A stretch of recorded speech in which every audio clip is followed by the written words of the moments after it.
बच्चों, हम लोगों का अब जो अर्थशास्त्र में नया टॉपिक आ रहा है, that is very important topic, वो है उपभोक्ता का बजट सेट।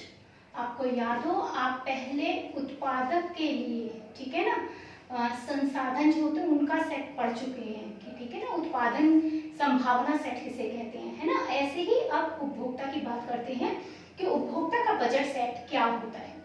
वास्तव में सबसे पहली बात तो बजट समझिए कि बजट किसे कहते हैं। देखिए, कोई भी व्यक्ति है, उसकी एक निश्चित आय होती है, और निश्चित वो जो इनकम है, उस इनकम में से, उस आय में से ही उसे अपनी सारी आवश्यकताओं की पूर्ति करनी होती है।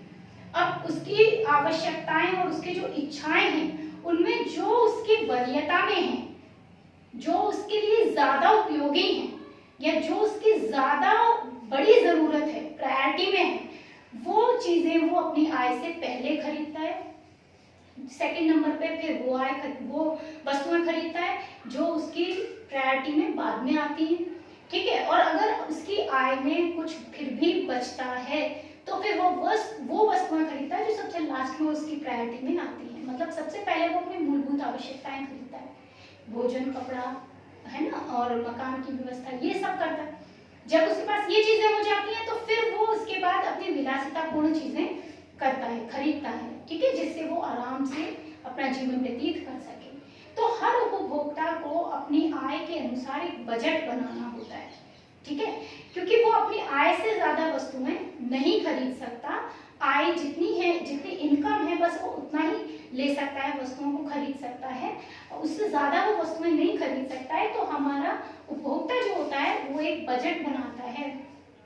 तो बजट में यहाँ भी हम दो वस्तुओं के बीच ही तुलना करेंगे।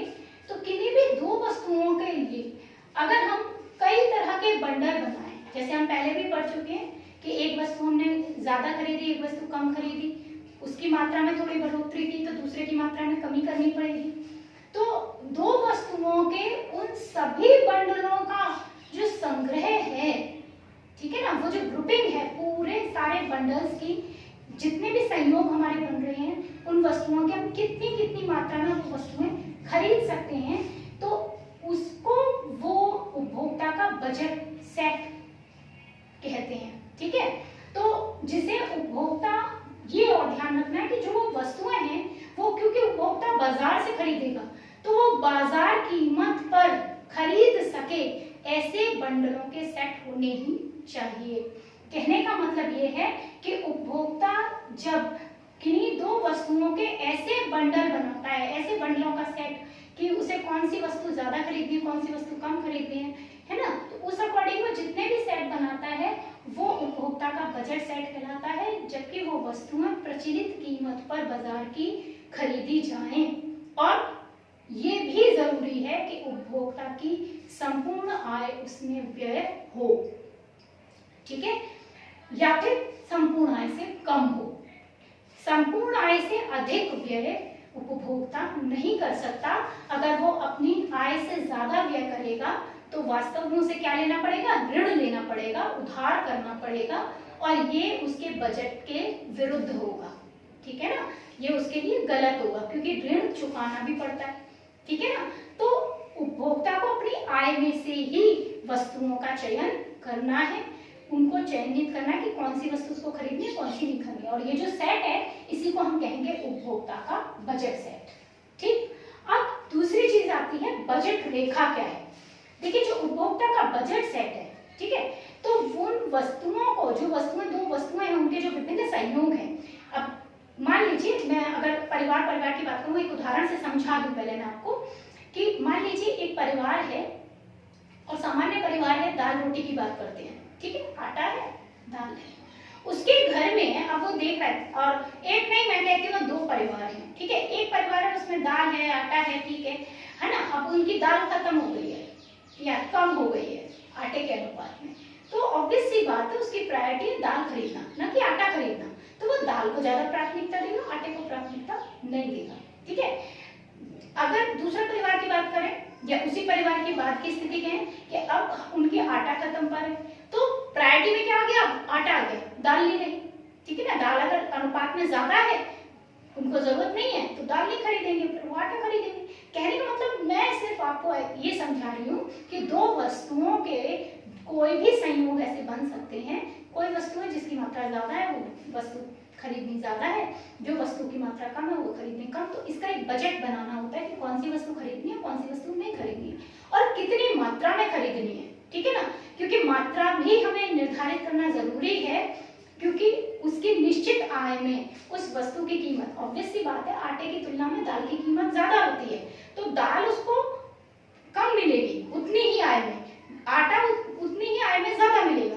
तो उसे कितना अनुपात में दोनों चीजें खरीदनी है, ये हमारा उपभोक्ता का बजट सेट है। और इसे अगर हम ग्राफ से प्रदर्शित करते हैं, इस सेट को अगर हम ग्राफ से प्रदर्शित करते हैं, तो यही हमारी बजट रेखा कहलाती है, ठीक है। अब जो हमारी बजट रेखा है वास्तव में क्या है कि उन दो वस्तुओं के जितने भी संयोग संभव हैं जिन्हें उपभोक्ता निश्चित कीमत पे खरीद सकता है अपनी निश्चित आय से, वो हमारे सभी संयोग एक बजट रेखा से प्रदर्शित होते हैं। और बजट रेखा हमेशा क्या होती है, सीधी रेखा होती है, ठीक है ना। एक सीधी रेखा होती है, हम उसे एक सीधी रेखा से प्रदर्शित करते हैं।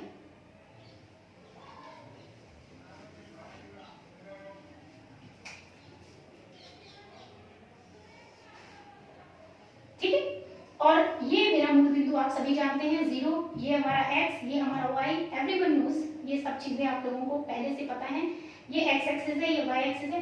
अब हमारी अगर विभिन्न स्थितियां, तो ये हमने दो वस्तुएं ली हैं, ये हमारी वस्तु x की संयोग दिखाएगा और ये वाला हमारा वस्तु y के संयोग दिखाएगा। तो हमारी जो वस्तु x के संयोग हैं और वस्तु y के संयोग हैं, आप देखिए ये रेखा हमारी बजट रेखा कहलाएगी, ठीक है। और जहां ये कट कर रहे हैं, ठीक है, ये वो जगह है, अगर मैं सिर्फ इस पॉइंट की बात करूं, दैट इज कॉल्ड ए, आप इसको ए कह लीजिए, इसको बी कह लीजिए।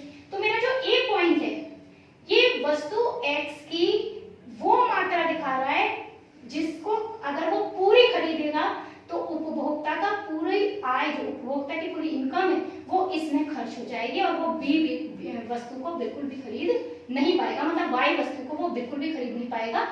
तो ए पॉइंट हमारा वस्तु x की वो मात्रा दर्शा रहा है। यहाँ पर वस्तु x की मात्राएं हैं, हमने जो इधर लिया है वो वस्तु x की मात्रा ली है और इधर जो लिया है वो वस्तु y की मात्रा ली है। तो वस्तु x की मात्रा अगर हम पूरी खरीदते हैं तो a वो पॉइंट है जिसे जो दर्शा रहा है कि उपभोक्ता की संपूर्ण आय इसमें खर्च हो जाएगी और जो वस्तु y है उसकी वो 0 मात्रा खरीद पाएगा इस स्थिति में। इसी तरह जो आपका b पॉइंट है, ये उस पॉइंट को दर्शा रहा है, ये वो बिंदु दर्शा रहा है जिस पर वस्तु y जो है वो आपकी पूरी खरीद ली जाएगी। ये वस्तु y पूरी खरीदी जाएगी लेकिन वस्तु x की कोई मात्रा खरीदी नहीं जाएगी, यानी उपभोक्ता की पूरी आय केवल इस वस्तु पर खर्च हो जाएगी। अब मैं आपको इसमें बजट रेखा की समीकरण समझाती हूँ कि बजट रेखा की समीकरण क्या है, ठीक है। बजट रेखा की समीकरण होती है हमारी P1 x plus P2 y, या आप इसको ऐसे भी कह सकते हैं Px, इसको मैं थोड़ा आपको क्लियर किए देती हूँ अच्छे से समझाने के लिए। तो मैं कह सकती हूँ Px Qx plus, don't worry मैं आपको अभी समझा दूंगी। तो हम यहाँ पे लिखते हैं Py और Qy and that is smaller than equal to your m। अब आप इसे देखकर डरिए नहीं, समझने की पूरी कोशिश करिए, मैं आपको बहुत अच्छे से समझाऊंगी। मैथ्स है बट लेकिन आपको क्लियर हो जाएगा, ठीक है। बजट रेखा हम लोग बाद में देखते हैं, पहले हम इस बजट रेखा की समीकरण को क्लियर कर लेते हैं, ठीक है। अब मैंने ये समीकरण बनाई, तो ये समीकरण आई कहां से, समस्या सबसे बड़ी है। तो देखिए यहाँ पर P फॉर प्राइस मैंने लिया है, P का मतलब है प्राइस, प्राइस यानी मूल्य, कीमत, ठीक है। और Q का मतलब ले रहे हैं हम यहाँ पर क्वांटिटी, क्वांटिटी यानी मात्रा। तो आप जानते हैं अगर मैं वस्तु X की बात करूं, ठीक है, वस्तु X के लिए अगर मैं कहूं, अगर वस्तु X के लिए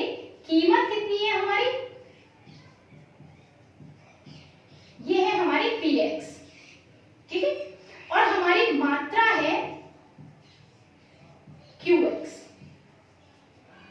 ठीक है, अब ये जो कीमत है ये तो पर मतलब ये तो दर होती है ना।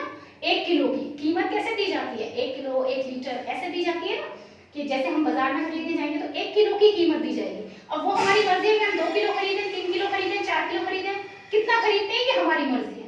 तो अगर हमें पता है 1 किलो, हम मान लीजिए 1 किलो केले 20 रुपए के हैं, तो हम सीधे सीधे अगर हम उससे मांग रहे हैं 5 किलो केले, तो 5 किलो हमारे 20 रुपए के हिसाब से कितने के हो जाएंगे, 100 रुपए के, क्योंकि 5 की हम 20 में मल्टीप्लीकेशन कर देंगे, गुणा कर देंगे, तो 100 रुपए की हमारी टोटल जो कीमत है वो निकल कर आ जाएगी। तो कुल कीमत कितनी हो जाएगी, QX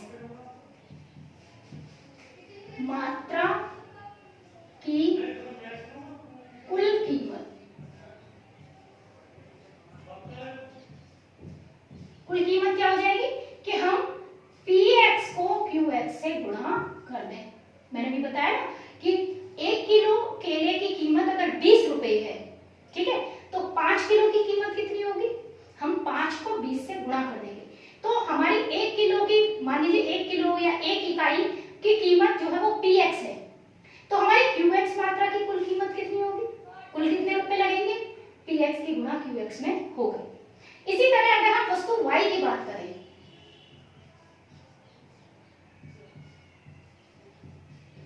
तो वस्तु Y के लिए कुल कीमत कितनी आ जाएगी, QY। अगर इसकी टोटल हम मात्रा ले रहे हैं तो QY मात्रा की कुल, ठीक है, कीमत कितनी हो जाएगी,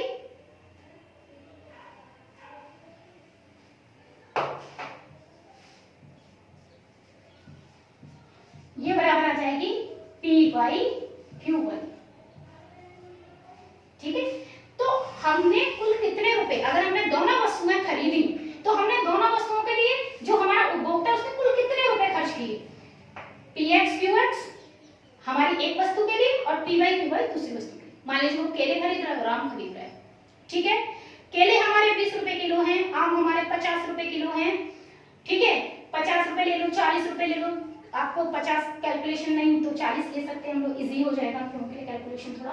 तो 20 रुपए अगर मान लीजिए हमारी पर केजी है कीमत केले की, तो हमारी x वस्तु थी केले, तो हमारी PX यानी कि हमारी PX में QX का मल्टीप्लिकेशन कर दिया, तो हमारी जितनी भी मात्रा 5 किलो खरीद रहे हैं तो 5 किलो की कुल जो कीमत है वो हमारी निकल कर आ गई। ठीक है, अब अगर हम आम खरीद रहे हैं तो आम के लिए 40 रुपए बताया मैंने भी आपको, ठीक है, 1 किलो की कीमत 40 रुपए। अब अगर आप 5 किलो आम खरीदोगे, ठीक है, तो 5 किलो आम कितने के बनेंगे आपके 5 किलो को 5 को 40 से गुणा करिए तो आपका आ गया 200 रुपए, वो 200 रुपए के बन जाते हैं। तो ये कीमत यहाँ हो जाती है।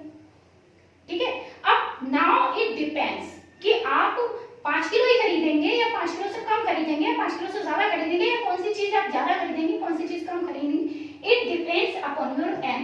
एम क्या है यहाँ पर, आय, इनकम। ठीक है, जो इनकम है उपभोक्ता की उस पर निर्भर करेगा कि वो कुल कितना पदार्थ खरीदेगा, कितनी वस्तुएं खरीदेगा और किस किस अनुपात में खरीदेगा। और ये जो आपको मैं दिखा रही हूं ये है वो आपका बजट सेट। मैथमेटिकल हम इसका रिप्रेजेंटेशन देख रहे हैं। ये है हमारा वो बजट सेट कि हम एक वस्तु की कुल कितनी मात्रा और कितनी क्वांटिटी, ठीक है ना, या कुल कितनी क्वांटिटी हम खरीद रहे हैं और कितने रुपए उस पर खर्च कर रहे हैं, और दूसरी वस्तु की हम कितनी मात्रा खरीद रहे हैं और उसके कितने रुपए उस पर खर्च कर रहे हैं।